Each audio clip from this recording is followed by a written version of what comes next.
హరి ఓం మహాగణాధిపతియే నమః మహాసరస్వత్యై నమః.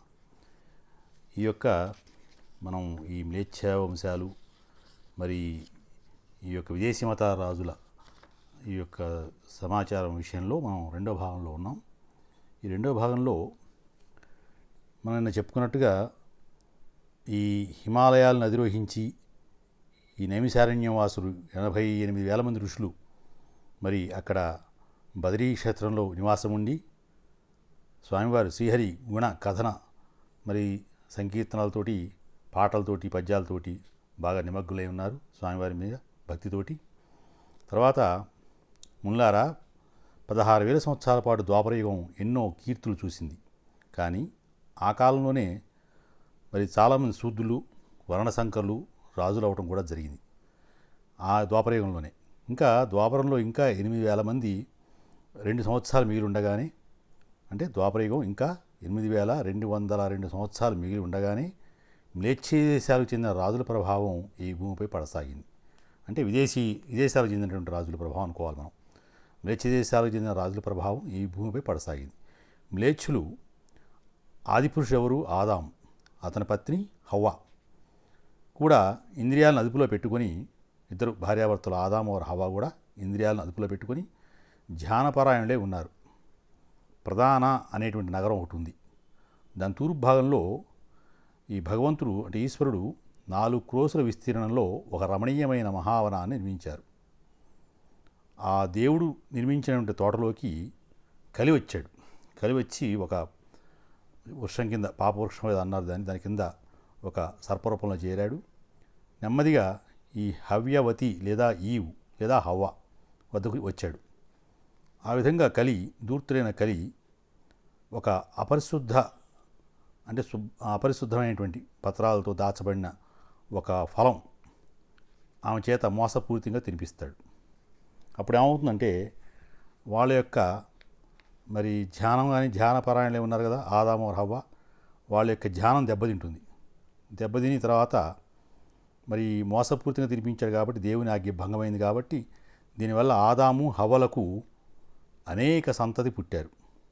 ఆదాము హవ్వ అనే దంపతులకి చాలామంది సంతానం కలిగారు. వాళ్ళందరూ కూడా మ్లేచ్ఛులే అయ్యారు. ఆదాము హవ్వతోడుగా స్వర్గానికి వెళ్ళిపోయాడు. తర్వాత అతని శ్రేష్ఠుడైనటువంటి పుత్రుడు శ్వేతుడు అనే పేరుతోటి విఖ్యాతి చెంది, అంటే ప్రసిద్ధి చెంది 112 సంవత్సరాలు జీవించాడు. అతని పుత్రుడు అనుహయ, ఆయన తండ్రి కంటే కొంచెం తక్కువగా పాలించాడు. అతని పుత్రుడు కీనాసుడు తాత్తో సమానంగా అన్నేళ్లపాటు జీవించి పాలించాడు. అతని నుండి వంశానుక్రమంగా మహల్లల, మానగర అనేటువంటి నగరాలు నిర్మించారు. విరద, హనూక రాజులు పరిపాలించారు. ఈ హనూకుడు అనేటువంటి వాడు విష్ణుభక్తి పారాయణుడు. ఇతను మ్లేచ్ఛుడే కానీ విష్ణుభక్తి పారాయణుడు. విదేశీలో మతంలో ఉన్నటువంటి వాడు మ్లేచ్ఛులు. అయితే ఇతని పేరు హునూకుడు, ఇతను విష్ణుభక్తి పారాయణుడు. అతడు ఫలాలను హవనం చేసి ఆధ్యాత్మిక తత్వజ్ఞానాన్ని సముపార్జించాడు. ఈ శ్రీ మహావిష్ణువుకి అనేక ఫలాలు ఆయన సిద్ధి పొందినటువంటి విషయాలని కూడా ఆయనకు సమర్పించుకొని మరి దాని ద్వారా ఆధ్యాత్మిక తత్వజ్ఞానాన్ని సముపార్జించాడు. అందుకే అతడు మ్లేచ్ఛ ధర్మపారాయణుడైనా కూడా దేహాంతంలో స్వర్గప్రాప్తి పొందాడు. ఎవరు? హునూకుడు. అయితే అతను సహజమైనటువంటి ఆచార వ్యవహారాలను కూడా పాటించాడు. అంటే బ్రాహ్మణ సంబంధమైనటువంటివి, బ్రహ్మజ్ఞానం సంబంధమైనటువంటివి కూడా ఆచార వ్యవహారాలను కూడా ఆయన ఎన్నో పాటించాడు. ఎన్ని దేవపూజలు చేయించినా కూడా మన పండితులు, విద్వాంసులు, చరిత్రకారులు ఇతనిని మ్లేచ్ఛునిగానే పరిగణించారు. అంటే విదేశీ మత సంబంధమైన వాడిగానే పరిగణించారు. విష్ణుభక్తి, అగ్ని పూజ, అహింస, తపస్సు, ఇంద్రియ నిగ్రహము ఇవన్నీ కూడా మ్లేచ్ఛ ధర్మాలు కూడా అవుతాయని, మ్లేచ్ఛులు వీటిని పాటిస్తారని ముళ్ళు ప్రకటించారు. అంటే అప్పుడు ఉన్నటువంటి ముళ్ళు, మహర్షులు, ఋషులు వాళ్ళంతా కూడా ఇవి ధర్మం ఉందయా, ఇవి మ్లేచ్ఛ ధర్మాలు అవుతాయని వాళ్ళు ప్రకటించారు చట్టబద్ధంగా. అయితే హునూకుని తర్వాత మ్లేచ్ఛ వంశంలో క్రమంగా మతోచ్ఛిల్లుడు, లోమకుడు, న్యూహుడు అనేటువంటి వాడు జన్మించారు. ఈ న్యూహుడే నోవా అని వస్తుంది కదా మనకి ఆ మతంలో, నోవా. న్యూహునికి మళ్ళీ 3 కొడుకులు, సీముడు, శముడు, భావుడు, న్యూహుడు. ఈ న్యూహుడు అనేటువంటి వాడే మనం ఆత్మధ్యాన పారాయణుడు ఆయన, విష్ణు భక్తుడు. అయితే ఈ న్యూహుడికి ఏం చేస్తారంటే, ఒకరోజు ఆయన కలలో శ్రీ మహావిష్ణువు కనపడతాడు. కనపడి, బాబు నాయన వత్స, నువ్వు సావధానంగా ఉండు, మరి కొద్ది రోజుల్లో ప్రళయం ప్రారంభం వస్తుంది, అప్పుడు నువ్వు అందరినీ కూడా తీసుకొని నువ్వు నావపైకి ఎక్కి ప్రాణాలు రక్షించుకొని బయటపడు అని చెప్పి శ్రీ మహావిష్ణువు చెప్పడం జరుగుతుంది. ప్రళయం తర్వాత నువ్వు గొప్ప విఖ్యాత వ్యక్తి అయిపోతావు. ఎవరిని? ఆ న్యూహుణ్ణి. అలా భగవంతుని యొక్క ఆదేశం మేరకు ఆ న్యూహుడు ఒక పరమ దృఢమైనటువంటి నావను తయారు చేయించాడు. అది 300 హస్తాల పొడవు, 50 హస్తాల వెడల్పు, 30 హస్తాల ఎత్తు ఉందిట. అది అన్ని జీవులకు తగినట్లుగా నిర్మించబడింది. అన్ని ప్రాణులతో, తన వంశం వాళ్ళతో కలిసి శ్రీ మహావిష్ణువుని ధ్యానిస్తూ అతడు నావనెక్కాడు. అప్పుడు ఇంద్రుడు మేఘాలను ఆజ్ఞాపించడంతో బ్రహ్మాండమైన వర్షం భారీగా 40 రోజులు ఆగకుండా కురిసిందట. అప్పుడు సంపూర్ణ భరతఖండం సముద్రంలో కలిసిపోయింది.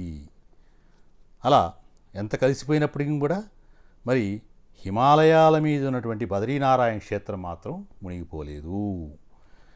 ఒక్క బద్రీనారాయణ క్షేత్రం మాత్రం హిమాలయాల మీద ఉంది, మునిగిపోలేదు.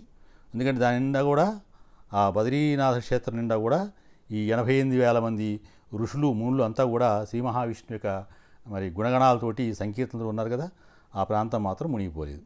అయితే నైమిశారణ్యం నుంచి బయలుదేరి వచ్చి అక్కడ చేరిన బ్రహ్మజ్ఞానులైనటువంటి మనం చెప్పుకున్న ఈ 88,000 మంది మునులు ఉన్నారు కదా, వీళ్ళంతా కూడా సురక్షితంగా ఉన్నారు. న్యూహుడు కూడా తన నావలో అక్కడికే వచ్చి చేరాడు. మిగతా ప్రపంచంలో ఏ ప్రాణి మిగలలేదు. మునులప్పుడు విష్ణుమాయని ఈ విధంగా స్తుతించారు: మహాకాళీదేవికి నమస్కారములు, దేవకీమాతకు నమస్కారములు, విష్ణుపత్ని లక్ష్మీదేవికి నమస్కారములు,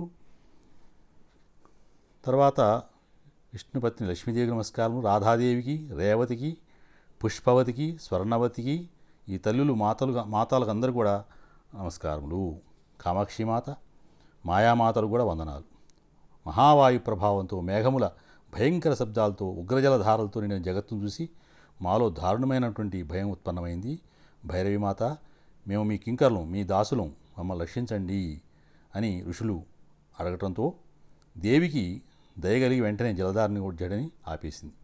ఆ జలధార వర్షానంతా కూడా, ఆ జడిని, ఆ యొక్క గందరగోళానంతా కూడా ఆపేసింది. ఆ తర్వాత హిమాలయ ప్రాంతంలో భూమి 1 ఏడాది కాలానికి మరి నీళ్ళంతా పోయిన తర్వాత స్థల రూపం వచ్చింది. స్థలం కనపడింది, అక్కడ భూమి కనపడింది.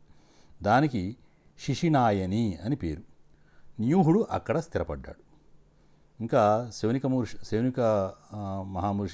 మహర్షి అడిగాడు, ఏమనంటే, మునీశ్వర, ప్రళయం తర్వాత ఇప్పుడు ఏం జరుగుతుందో దివ్యదృష్టి ద్వారా తెలుసుకొని మాకు చెప్పండి అన్నారు ఆయన. అప్పుడు శౌనిక, న్యూహుని భక్తికి సుప్రసన్నుడైనటువంటి శ్రీ మహావిష్ణువు వాని వంశాన్ని చక్కగా ఉద్ధిపరిచారు. వేదవాక్యాలు, సంస్కృతము కనిపించని భాషగా మ్లేచ్ఛ భాషను ఆయన సృష్టించి పోషించాడు. న్యూహుడు ఈ జ్ఞానంతో బ్రాహ్మీ లిపి నుండి దానితో ఏమాత్రమూ పోలిక ఉండనటువంటి లిపులను అనేకం సృజించాడు. ఇంతవరకు మనం ఈ విషయాలు తెలుసుకున్నాం. మిగతా విషయాల్ని రేపు వచ్చే భాగంలో తెలుసుకుందాం. శ్రీకాంతాయ కళ్యాణ నిధేర్ధినాం శ్రీవేంకటనివాసాయ శ్రీనివాసాయ మంగళం.